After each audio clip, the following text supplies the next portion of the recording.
요한계시록 15장에서 맑고 빛난 세마포 옷을 입고 가슴에 금띠를 띤 네 생물 중 하나가 하나님의 진노의 재앙을 담은 금대접 7을 그들 7 천사들에게 건네주는 모습이 나옵니다. 그리고 오늘 본문 1절에 너희는 가서 하나님의 진노의 7 대접을 땅에 쏟으라는 명령이 내려지게 된 것입니다. 이 같은 하나님의 명령이 떨어지자 최종적인 하나님의 심판인 대접 심판이 곧 시작되는 것입니다. 이 7 대접 심판은 셋째 화로, 인류 역사의 맨 마지막에 이 세상에 최종적으로 쏟아 붓는 하나님의 심판입니다. 이 심판의 시기는 후 3년 반 마지막 시점이 될 것입니다. 적그리스도가 등장하고 이자에 의해 42달 동안의 후 3년 반 통치를 통해서 알곡과 가라지를 가르는 인류의 분류가 거의 끝나게 됩니다. 이 적그리스도는 짐승의 표를 전 세계 인류가 받도록 했기 때문입니다. 짐승의 표는 알곡과 가라지의 분류를 위한 표식이 될 것입니다. 이 표를 받은 자들은 모두 가라지들인 것입니다. 후 3년 반 기간이 마감될 때면 짐승의 표를 받을 사람이 더는 없게 됩니다. 다 받았기 때문입니다. 이 기간 중에 짐승의 표를 받지 않는 사람들은 두 종류의 사람들입니다. 후 3년 반에 떨어진 성도들 중 끝까지 신앙의 정조를 지키는 사람들입니다. 이들은 적그리스도의 통치 아래서 모진 핍박을 받아도 그들은 끝까지 믿음을 지키는 자들입니다. 그리고 다른 한 종류의 사람들은 이스라엘의 남은 자들입니다. 이스라엘 백성들은 모두가 후 3년 반에 떨어집니다. 그러나 그들 가운데 지혜로운 사람들이 나타나 그들로 적그리스도의 정체를 파악하게 하고 많은 유대인들로 적그리스도나 그의 우상에게 경배하지 않게 합니다. 7 대접 재앙이 곧 마지막으로 세상에 내리는 3가지 화 가운데 마지막 화가 되는 것입니다. 셋째 화는 7째 나팔 사건이기 때문에 7년 환난 맨 마지막에 일어날 사건임을 알 수 있습니다. 그뿐 아니라 사건 자체가 인류의 종말을 의미하는 사건이기 때문에 모든 사건의 끝에 있을 것입니다. 7 대접 재앙은 하나님의 최후의 진노로 세상의 마지막 심판이 됩니다. 천사가 첫째 대접을 땅에 쏟자 2절에 짐승의 표를 받은 불신자들에게 독한 종기가 생겨나 크게 괴롭힘을 당합니다. 천사가 둘째 대접을 바다에 쏟자 3절에 바다가 피 색깔인 적조 현상이 다 퍼져 바다의 모든 생물이 죽게 됩니다. 천사가 셋째 대접을 4절에 강과 샘의 근원에 쏟자 강물이 피 색깔인 적조 현상이 생겨 물에 독이 생겨 수자원이 오염으로 물을 먹지 못하게 됩니다. 천사가 넷째 대접을 해에 쏟자 8절에 태양의 흑점 폭발 등의 영향으로 고온의 열기로 사람들이 열사병으로 죽게 됩니다. 이쯤 되면 회개해야 하는데 사람들은 오히려 하늘을 원망하며 회개하지 않습니다. 천사가 다섯째 대접을 10절에 짐승의 왕좌에 쏟자 적그리스도의 왕국이 어두워지고 그 영향을 받는 사람들이 큰 고통을 당합니다. 천사가 여섯째 대접을 12절에 유프라데 강에 쏟자 유프라데 강이 마르고 지구 마지막 전쟁인 아마겟돈 전쟁을 준비하기 위해 아마겟돈에 국제연합군이 모여듭니다. 천사가 일곱째 대접을 17절에 공중에 쏟자 큰 지진으로 지구가 세 갈래로 갈라지고 흔들립니다. 그래서 높은 산도 사라지고 섬들도 사라지게 됩니다. 하늘에서는 무게가 1달란트, 즉 약 34kg이나 되는 우박이 떨어집니다. 그리하여 세상이 완전히 무너지고 큰 성 바벨론인 지구는 멸망당하고 맙니다. 첫째, 여섯째 대접이 부어져 지구가 완전 파괴되기 직전에 예수님이 재림하시게 됩니다.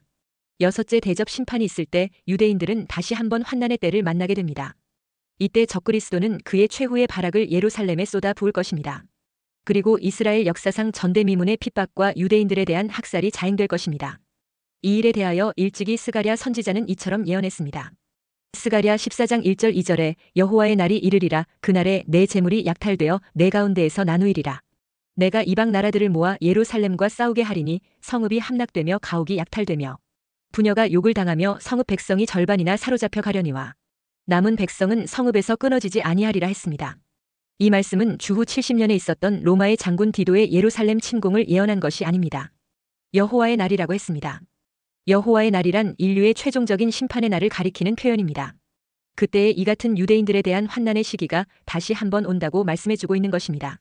그리고 다니엘 9장 26절에 예순두 이래 후에 기름 부음을 받은 자가 끊어져 없어질 것이며 장차 한 왕의 백성이 와서 그 성읍과 성소를 무너뜨리려니와 그의 마지막은 홍수에 휩쓸림 같을 것이며 또 끝까지 전쟁이 있으리니 황폐할 것이 작정되었느니라 했습니다. 혹자는 여기 나오는 장차 한 왕의 백성이 와서 그 성읍과 성소를 무너뜨리는 자가 바로 주후 70년에 있었던 로마의 디도 장군이었다고 주장합니다. 그러나 여기서 말하는 장차 한 왕이란 자는 바로 이어 다니엘 9장 27절에 등장하는 그가 장차 많은 사람들과 더불어 한 일에 동안의 언약을 굳게 맺고 그가 그 일의 절반의 제사와 예물을 금지하는 자로서 바로 적그리스도인 것입니다. 그러므로 이 자는 인류의 종말에 예루살렘을 회파할 적그리스도 바로 그 인물인 것입니다. 예수님도 이에 대해 누가복음 21장 22절에 이날들은 기록된 모든 것을 이루는 징벌의 날이니라 했습니다. 그리고 이날에 예루살렘에 거주하는 유대인들이 받을 재앙에 대해서 예수님은 이렇게 말씀했습니다. 누가복음 21장 23절에 그날에는 아이벤 자들과 젖먹이는 자들에게 화가 있으리니 이는 땅에 큰 환난과 이 백성에게 진노가 있겠음이로다 했습니다. 이 같은 유대인들에 대한 형벌은 이때까지 그들의 메시아를 영접하지 않고 하나님을 거역해온 징계로 내리시는 재앙입니다. 이때 예루살렘에 남아있는 이스라엘의 남은 자들에게 예수님은 그들이 메시아를 맞이하고 살 수 있는 길을 말씀해 주셨습니다. 마태복음 24장 16절에서 20절에 그때에 유대에 있는 자들은 산으로 도망할지어다.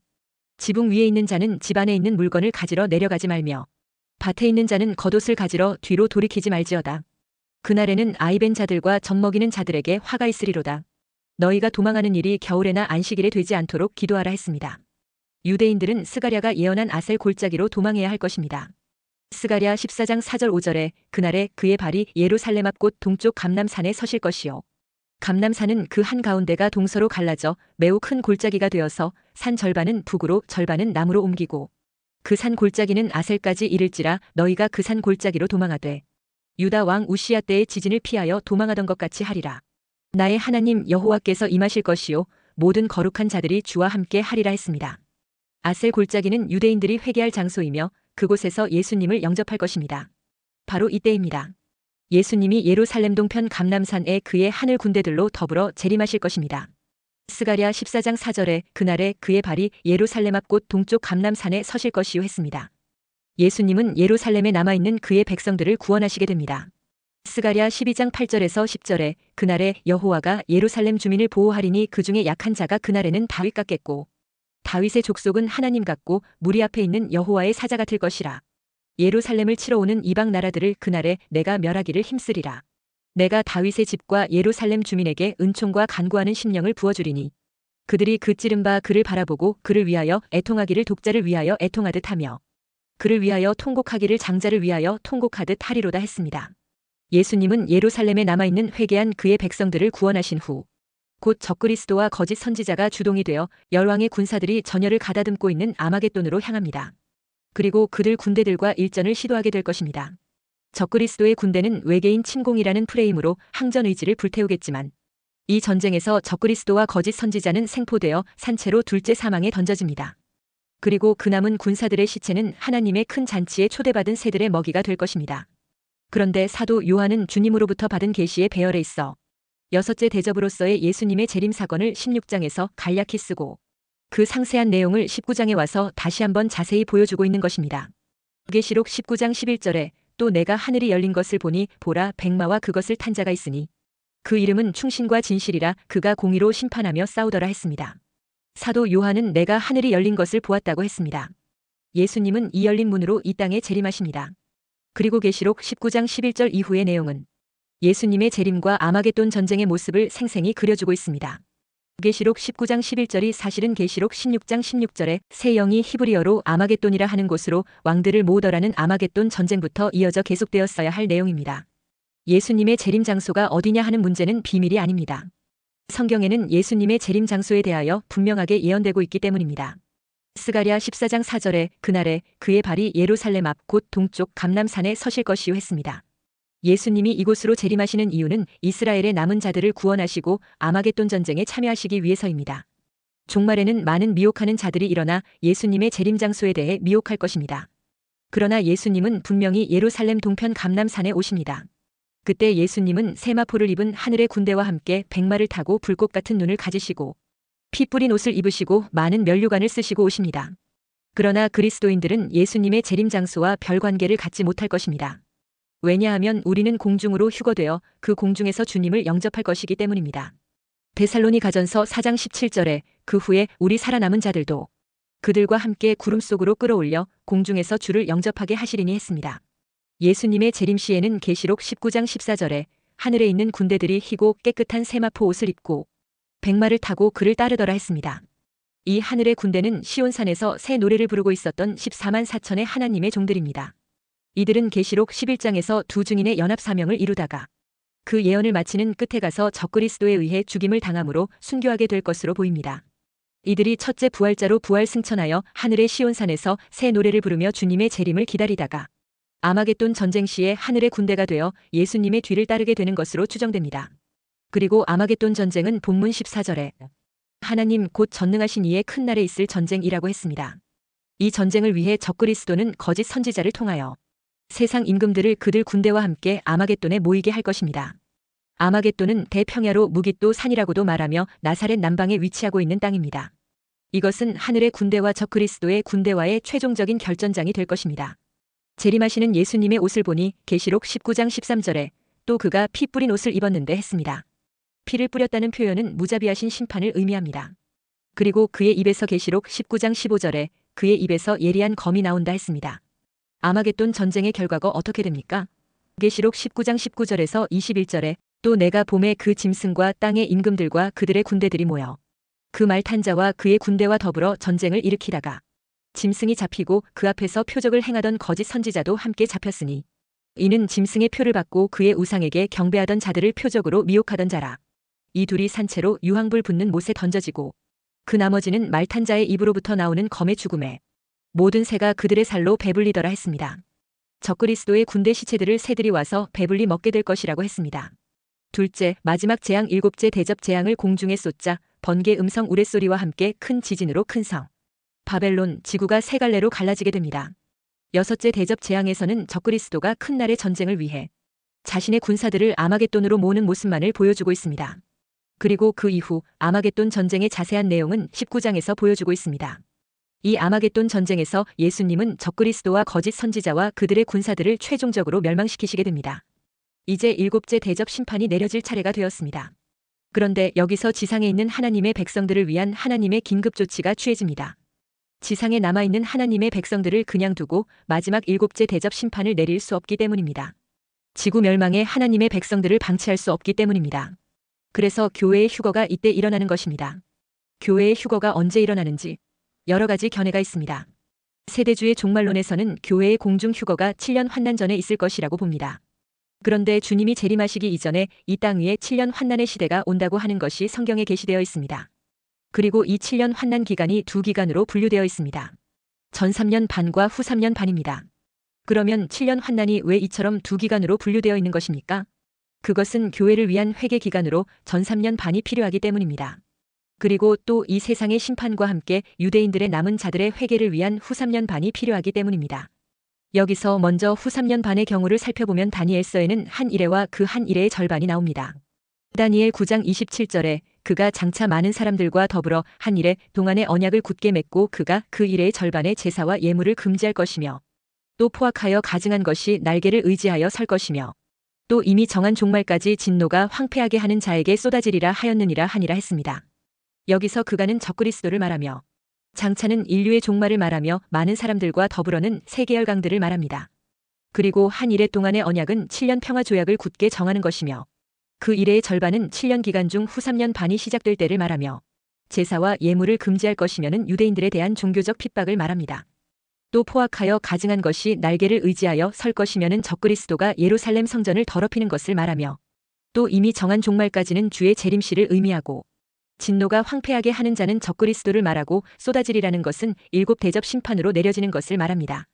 그러므로 한 이레의 절반은 후 3년 반에 유대인들이 적그리스도에 의해 어려움을 당하는 기간을 의미합니다. 그런데 다니엘서에는 한 이레의 나머지 절반인 전 3년 반 기간에 대해서 침묵하고 있습니다.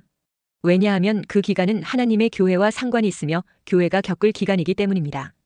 그러면 그 남은 절반의 기간인 전 3년 반은 어떻게 됩니까? 이에 대해 계시록 11장 3절에 내가 나의 두 증인에게 권세를 주리니 그들이 굵은 베옷을 입고 1260일을 예언하리라 했습니다. 이 말씀처럼 1260일간에 해당되는 전 3년 반은 교회를 향한 두 증인의 예언 기간입니다. 이 전 3년 반 예언 기간은 인류의 종말인 7년 환난 기간에 하나님께서 그의 백성들을 마지막에 있을 무서운 후 3년 반 동안의 재앙에서 건지시기 위한 긴급조치의 기간입니다. 하나님은 이때 두 증인을 통해 이 전 3년 반 기간 동안 교회가 회개하여 신부의 단장을 하게 하시는 것입니다. 계시록 11장 1절에 하나님의 성전과 제단과 그 안에서 경배하는 자들을 측량한다는 말씀이 그것입니다. 이 일에 대하여 예수님은 마태복음 25장의 밤중에 소리가 나되 보라 신랑이로다 맞으러 나오라는 소리로 졸며 잠자는 교회를 깨우시는 것입니다. 그러므로 교회는 전 3년 반 기간을 반드시 통과해야 하는 것입니다. 이 기간에 통과 없이 하나님이 내리시는 대환난에서의 구원은 불가능한 것입니다. 그리고 교회는 후 3년 반의 대환난 기간을 거치지 않습니다. 그러면 어디에 있습니까? 계시록 12장 6절에 그 여자가 광야로 도망하매 거기서 1260일 동안 그를 양육하기 위하여 하나님께서 예비하신 곳이 있더라 했습니다. 이것을 더 자세하게는 계시록 12장 13절 14절에 용이 자기가 땅으로 내쫓긴 것을 보고 남자를 낳은 여자를 박해하는지라. 그 여자가 큰 독수리의 두 날개를 받아 광야 자기 곳으로 날아가 거기서 그 뱀의 낯을 피하여 한 때와 두 때와 반 때를 양육받음에 했습니다. 그러니까 용인 마귀가 여자인 교회를 핍박할 때 한 때와 두 때와 반 때를 양육받는 곳으로 피하여 간다고 했습니다. 그것이 바로 하나님께서 예비하신 곳입니다. 이곳이 어디인지는 정확히 알 수 없습니다.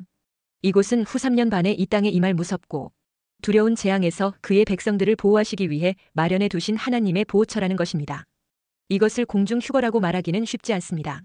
공중휴거는 마지막 7째 대접 심판이 있기 직전에는 확실하게 휴거가 있습니다. 아마겟돈 전쟁으로 적그리스도의 군사들을 진멸되고 적그리스도와 거짓 선지자를 생포하여 둘째 사망에 던져넣게 됩니다. 그리고 나서 마지막 7째 대접 심판이 시작됩니다.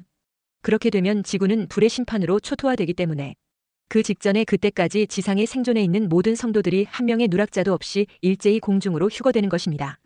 이 공중 휴거는 일종의 지상에서의 최종적인 탈출 사건입니다. 이 공중 휴거가 주님이 말씀해 주신 마태복음 24장 22절의 그날들을 감하는 날이 될 것입니다.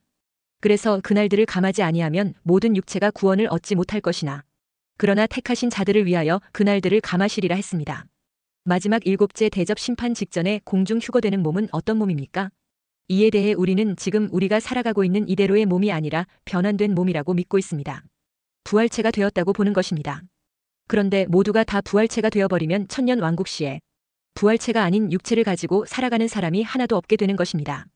그러므로 이 휴거되는 몸은 변화된 부활체가 아닐 수 있습니다.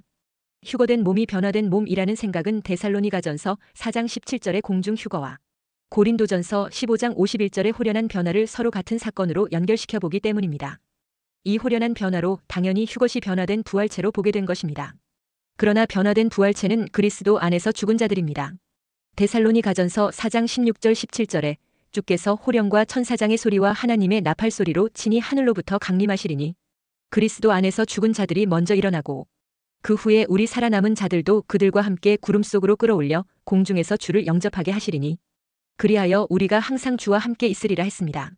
또 고린도전서 15장 51절에 보라 내가 너희에게 비밀을 말하노니 우리가 다 잠 잘 것이 아니요 마지막 나팔의 순식간에 호련히 다 변화되리니 했습니다. 마지막 나팔의 순식간에 호련히 다 변화되는 부활체를 입은 대상은 데살로니가전서 4장 17절에서 말하는 그들로서 하늘 군대로 아마겟돈에 내려왔던 순교자들인데 첫째 부활자를 가리킵니다. 첫째 부활자란 계시록 20장 4절에서 6절에 또 내가 보자들을 보니 거기에 앉은 자들이 있어 심판하는 권세를 받았더라. 또 내가 보니 예수를 증언함과 하나님의 말씀 때문에 목베임을 당한 자들의 영혼들과 또 짐승과 그의 우상에게 경배하지 아니하고 그들의 이마와 손에 그의 표를 받지 아니한 자들이 살아서 그리스도와 더불어 1000년 동안 왕 노릇하니 그 나머지 죽은 자들은 그 1000년이 차기까지 살지 못하더라. 이는 첫째 부활이라.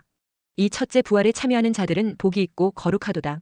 둘째 사망이 그들을 다스리는 권세가 없고 도리어 그들이 하나님과 그리스도의 제사장이 되어 1000년 동안 그리스도와 더불어 왕 노릇하리라 했습니다. 첫째 부활에 참여하는 자는 목베임을 당한 자들, 즉 순교자와 짐승의 표를 받지 않고 믿음을 지킨 자들입니다. 결국 부활 순서는 세 가지가 있습니다.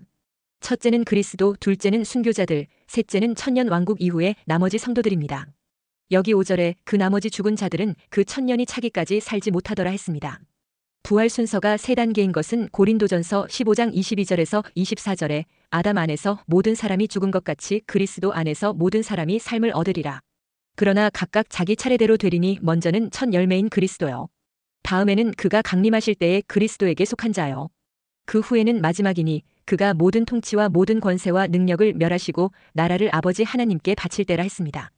그러니까 예수님 이외 첫째 부활은 재림시 순교자들이고 둘째 부활은 천년 왕국 차고 나서 나머지 성도들입니다.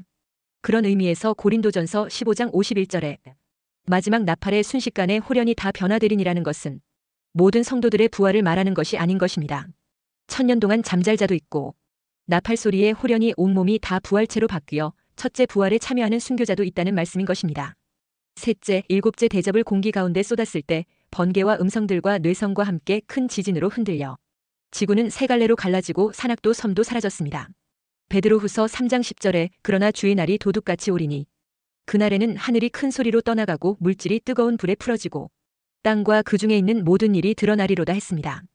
이사야 24장 19절 20절에는 땅이 깨지고 깨지며 땅이 갈라지고 갈라지며 땅이 흔들리고 흔들리며 땅이 취한 자같이 비틀비틀하며 원두막같이 흔들리며 그 위에 죄악이 중함으로 떨어져서 다시는 일어나지 못하리라 했습니다. 베드로후서 3장 7절에는 이제 하늘과 땅은 그 동일한 말씀으로 불사르기 위하여 보호하신 바 되어 경건하지 아니한 사람들의 심판과 멸망의 날까지 보존하여 두신 것이니라 했습니다.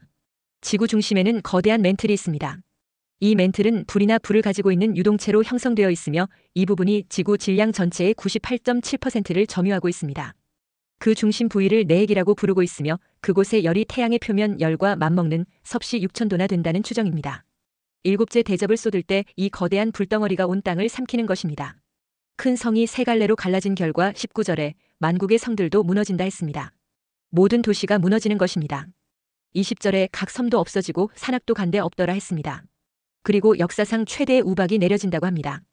그러나 이 같은 두려운 최종적인 심판 중에도 이 땅 위에서 이 심판을 당하며 죽어가는 인류들은 조금도 회개치 아니할 뿐 아니라 오히려 하나님을 회방한다고 했습니다. 마태복음 24장 37절에서 39절에 노아의 때와 같이 인자의 임함도 그러하리라.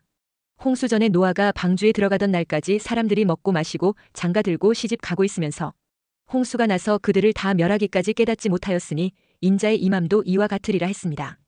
이제 짐승과 그의 우상 앞에 경배하고 짐승의 표를 받은 모든 인류들은 완전히 파멸되었습니다. 여러분은 이 심판의 날에 주님의 특별하신 보호하심을 받을 수 있도록 재림의 소망 가운데 그날을 사모하며 준비하는 그리스도의 신부들이 되시기를 축원합니다.